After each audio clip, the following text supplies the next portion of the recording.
Come on in.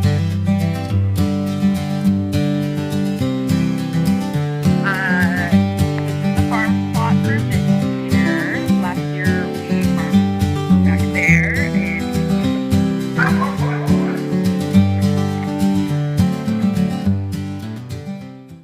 here I am in an older patch of Cosmos. I was like deadheading over there earlier, and then I noticed that I could deadhead these, which I will in a second, because I love flowers and busy work. But what I noticed was a lot of these seeds are reaching maturity. If I had been a better deadheader, I would have been out here much earlier, and they wouldn't be as far along in their level of maturity.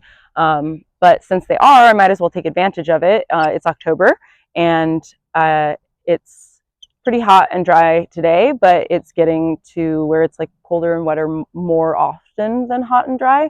And so if you are going to seed save, like get out there now, because otherwise your seeds are like just a lot more likely to rot. So if you'll notice all of these spent flowers here, I could be really sad because it means I can't cut bouquets out of them, or it could be really happy because they're getting to a point where I can start saving them. I'm really impatient and often don't get to saving them while they're on the plant, like letting the plants dry all the way, or maybe I'm less impatient and more interested in flowers. But Cosmos just like mature all the time. And so if we go down a little farther, you can see that this one is completely dried out. And this is definitely not how I save seeds. I don't do it in the field like this.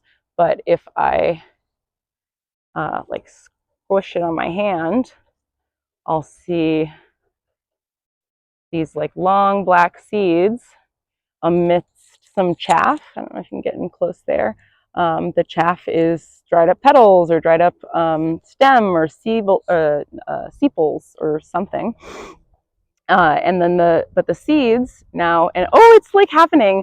I was just gonna say, like, sometimes you'll use the strategy of winnowing, but the wind just picked up like a tiny little breeze, and it blew away all of the chaff, winnowing with wind, and just left my seeds. It might have blown a few seeds away because you can't really control how wind works. But what I'm left with is Cosmo seeds.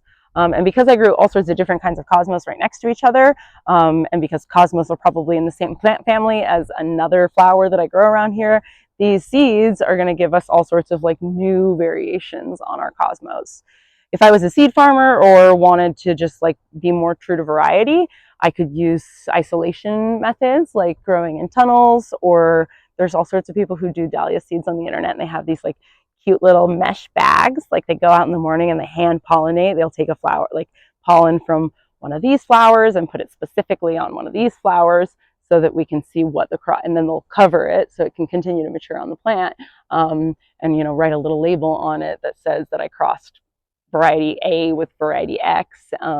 And then next year they'll grow it out and see what varieties it grows. And that's how we get new specialized varieties of flowers. But I really love the natural variation that occurs with cross-pollination.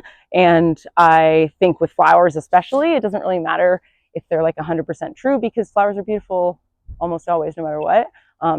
If I was going to seed save for vegetables, like, you know, a brassica, for example, like if I want to seed save for kale, I definitely want to grow that in isolation because there's so many things that I could cross with.